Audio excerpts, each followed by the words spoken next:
अंतर्राष्ट्रीय अनुवाद दिवस हर साल 30 सितंबर को सेंट जोरम के पर्व पर मनाया जाता है। सेंट जोरम बाइबल के अनुवादक थे, जिन्हें अनुवादकों का संरक्षक संत माना जाता है। 1953 में स्थापित होने के बाद से यह दिवस FIT अंतर्राष्ट्रीय अनुवादकों की अंतर्राष्ट्रीय संघ द्वारा प्रोत्साहित किया गया है। 1991 में FIT ने आधिकारिक तौर पर मान्यता प्राप्त अंतर्राष्ट्रीय अनुवाद दिवस के विचार शुरू किया, ताकि दुनिया भर में अनुवाद समुदाय की एकता को बढ़ावा मिले।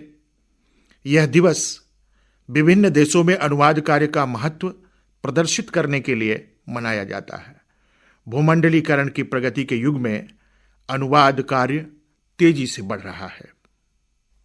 आधुनिक युग में अनुवाद की महत्ता व उपादेयता को विश्व भर में स्वीकारा जा चुका है। वैदिक युग के पुनः कथन से लेकर आज के ट्रांसलेशन तक आते आते अनुवाद अपने स्वरूप और अर्थ में बदलाव लाने के साथ साथ अपने बहुमुखी व बहुआयामी प्रयोजन को सिद्ध कर चुका है। प्राचीन काल में स्वांतः सुखाय माने जाने वाला अनुवाद कर्म आज संगठित व्यवसाय का मुख्य आधार बन गया है। दूसरे शब्दों में कहें तो अनुवाद प्राचीन काल की व्यक्ति परिधि से निकलकर आधुनिक युग की समष्टि परिधि में समा गया है। आज विश्व भर में अनुवाद की आवश्यकता जीवन के हर क्षेत्र में किसी न किसी रूप में अवश्य महसूस की जा रही है, और इस तरह अनुवाद आज के जीवन की अनिवार्य आवश्यकता बन गया है। 20वीं शताब्दी के अवसान और 21वीं सदी के स्वागत के बीच आज जीवन का कोई भी ऐसा क्षेत्र नहीं है जहां पर हम चिंतन और व्यवहार के स्तर पर अनुवाद के आग्रही न हो। भारत में अनुवाद की परंपरा पुरानी है, किंतु अनुवाद को जो महत्व 21वीं सदी के उत्तरार्ध में प्राप्त हुआ वह पहले नहीं हुआ था। सन 1947 में भारत के स्वतंत्र होने के पश्चात देश की आर्थिक एवं राजनीतिक स्थिति में परिवर्तन आया। विश्व के अन्य देशों के साथ भारत के आर्थिक एवं राजनीतिक समीकरण बदले। राजनैतिक और आर्थिक कारणों के साथ विज्ञान एवं प्रौद्योगिकी का विकास भी इस युग की प्रमुख घटना है, जिसके फलस्वरूप विभिन्न भाषा भाषी समुदायों में संपर्क की स्थिति उभर कर सामने आई। आज विश्व के अधिकांश बड़े देशों में एक प्रमुख भाषा के साथ साथ अन्य कई भाषाएं भी गौण भाषा के रूप में समानांतर चल रही हैं। अतः एक ही भौगोलिक सीमा के राजनैतिक प्रशासनिक इकाई के अंतर्गत भाषाई बहुसंख्यक भी रहते हैं और भाषाई अल्पसंख्यक भी। अतः विभिन्न भाषा भाषियों के बीच उन्हीं की अपनी भाषा में संपर्क स्थापित कर लोकतंत्र में सबकी हिस्सेदारी सुनिश्चित की जा सकती है। वस्तुतः अंतर्राष्ट्रीय स्तर पर विभिन्न देशों के बीच राजनैतिक, आर्थिक, सांस्कृतिक तथा विज्ञान एवं प्रौद्योगिकी के क्षेत्र में बढ़ती हुई आदान प्रदान की अनिवार्यता ने अनुवाद एवं अनुवाद कार्य के महत्व को बढ़ा दिया है। हमारे देश में अनुवाद का महत्व प्राचीन काल से है और स्वीकृति भी प्राप्त है। प्रोफेसर जी गोपीनाथन ने ठीक ही लक्ष्य किया था कि अनुवाद आज व्यक्ति की सामाजिक आवश्यकता बन गया है। आज के सिमटते हुए संसार में संप्रेषण माध्यम के रूप में अनुवाद भी अपना निश्चित योगदान दे रहा है। भारत जैसे बहुभाषी देश में अनुवाद की उपादेयता स्वयं सिद्ध है। भारत के विभिन्न प्रदेशों के साहित्य में निहित मूलभूत एकता के स्वरूप को निखारने के लिए अनुवाद ही एकमात्र अचूक साधन है। इस तरह अनुवाद द्वारा मानव की एकता को रोकने वाली भौगोलिक और भाषाई दीवारों को ढहाकर विश्व मैत्री को और सुदृढ़ बना सकते हैं। अब अनुवाद की आवश्यकता क्यों है? 20वीं शताब्दी में देशों के बीच की दूरियां कम होने के परिणाम स्वरूप विभिन्न वैचारिक धरातलों और आर्थिक औद्योगिक स्तरों पर पारस्परिक भाषिक विनिमय बढ़ा है, और इस विनिमय के साथ साथ अनुवाद का प्रयोग और अधिक किया जाने लगा है। आज के वैज्ञानिक युग में अनुवाद बहुत महत्वपूर्ण हो गया है। यदि हमें दूसरे देशों के साथ कंधे से कंधा मिलाकर चलना है तो हमें अपने और उनके यहाँ के विज्ञान के क्षेत्र में, सामाजिक एवं सांस्कृतिक क्षेत्र में हुई प्रगति की जानकारी भी होनी चाहिए, और यह जानकारी हमें अनुवाद के माध्यम से मिलती है। राष्ट्रीय एकता में भी अनुवाद की आवश्यकता आप देख सकते हैं। भारत जैसे विशाल राष्ट्र की एकता के प्रसंग में अनुवाद की आवश्यकता असंदिग्ध है। भारत की भौगोलिक सीमाएं न केवल कश्मीर से कन्याकुमारी तक बिखरी हुई हैं, बल्कि इस विशाल भूखंड में विभिन्न विश्वासों एवं संप्रदायों के लोग रहते हैं, जिनकी भाषाएं एवं बोलियां एक दूसरे से भिन्न हैं।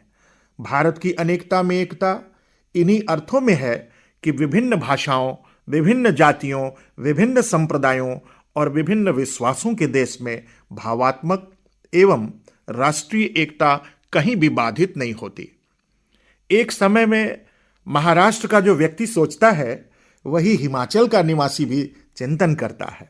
भारत के हजारों वर्षों के अद्यतन इतिहास चिंतन ने इस धारणा को संपुष्ट किया है कि मध्ययुगीन भक्ति आंदोलन से लेकर आज के प्रगतिशील आंदोलन तक भारतीय साहित्य की दिशा एक रही है।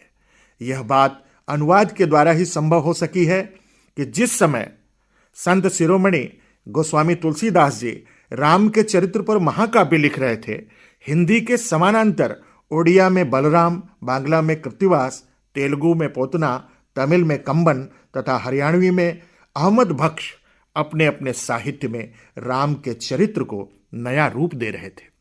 स्वतंत्रता आंदोलन में जिस साम्राज्यवाद और सामंतवाद के विरोध की चिंगारी सुलगी थी, उसका उत्कर्ष छायावादी दौर की विभिन्न भारतीय भाषाओं की कविता में मिलता है।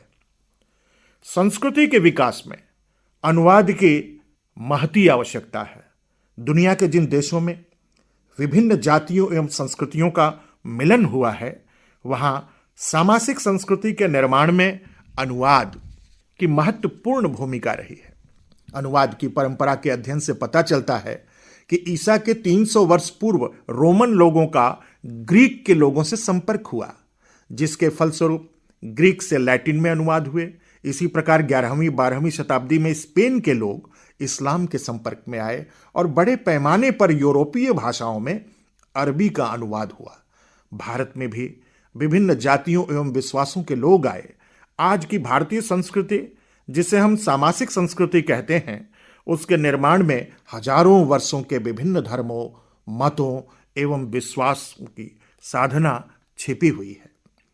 इन सभी मतों एवं विश्वासों को आत्मसात कर जिस भारतीय संस्कृति का निर्माण हुआ है, उसके पीछे अनुवाद की महत्वपूर्ण भूमिका असंदिग्ध है।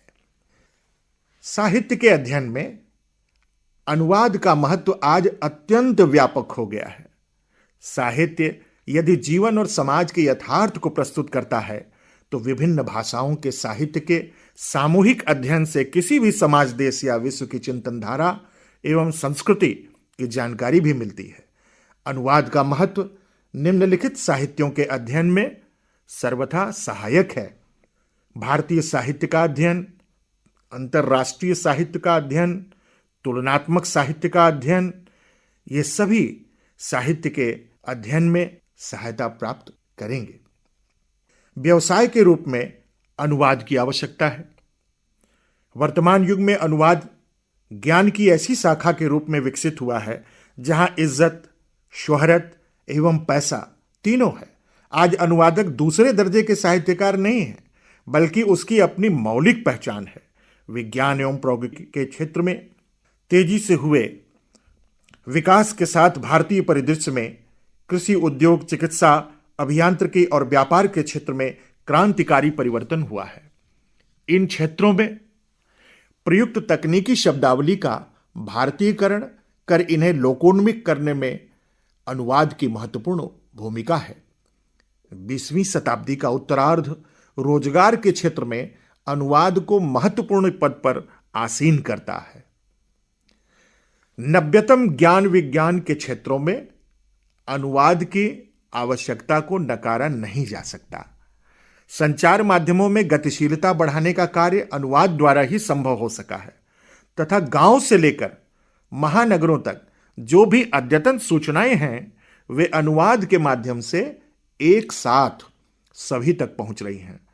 आज पूरे विश्व को एक सूत्र में पिरो दिया गया है। अनुवाद आज के व्यावसायिक युग की अपेक्षा ही नहीं, अनिवार्यता भी बन गया है। यह एक सेतु है, सांस्कृतिक सेतु। सांस्कृतिक एकता, परस्पर आदान प्रदान तथा वसुधैव कुटुंबकम के स्वप्न को साकार करने की दृष्टि से अनुवाद की भूमिका अत्यंत उल्लेखनीय रही है। अनुवाद विश्व संस्कृति, विश्व बंधुत्व, एकता और समरसता स्थापित करने का एक ऐसा सेतु है जिसके माध्यम से विश्व ज्ञान विज्ञान के क्षेत्र में क्षेत्रीयतावाद के संकुचित एवं सीमित दायरे से बाहर निकलकर मानवीय एवं भावात्मक एकता के केंद्र बिंदु तक पहुंच सकता है। और यही अनुवाद की आवश्यकता और उपयोगिता का सशक्त एवं प्रत्यक्ष प्रमाण है। आज जब सारा विश्व सामाजिक पुनर्व्यवस्था पर एक नए सिरे से विचार कर रहा है और व्यक्ति तथा समाज को एक नव्य स्वतंत्र दृष्टि मिली है, वहीं हम भी व्यक्ति और देश को विश्व के परिप्रेक्ष्य में देखने समझने का प्रयत्न कर रहे हैं। ऐसी स्थिति में अनुवाद का महत्व और भी बढ़ जाता है। अंतर्राष्ट्रीय अनुवाद दिवस विभिन्न देशों में अनुवाद के पेशे को बढ़ावा देने का एक प्रयास है।